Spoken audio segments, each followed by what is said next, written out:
India is the second world capital of diabetes after China, and in a short span of time, that's in the next few years, I wouldn't be surprised if India takes over China as being the world capital of diabetes. We have millions of patients with diabetes in India and millions of people who have diabetes but are yet to be diagnosed. We have a genetic predisposition or a genetic risk of developing diabetes because of our ethnicity of being South Asians, and the risk is the same for all other South Asians in other countries. Secondly, we are predominantly a rice eating nation. Rice has a lot of carbohydrates in it, which means sugar, and which will increase the workload of the pancreas to produce more insulin,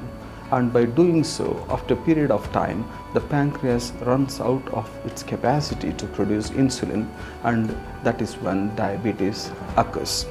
It is important to bear in mind to check yourselves for the presence of diabetes if you are above the age of 35 years, if your parents or siblings had diabetes, if you have high blood pressure,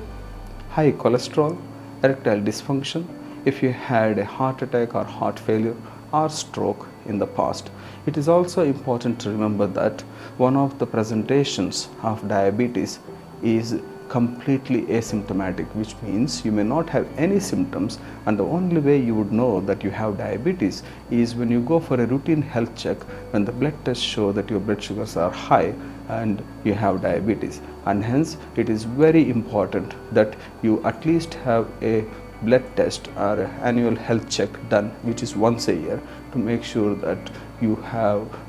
sort of had the blood test for diabetes diagnosis, and if it is diagnosed, please see an endocrinologist for appropriate management of your diabetes.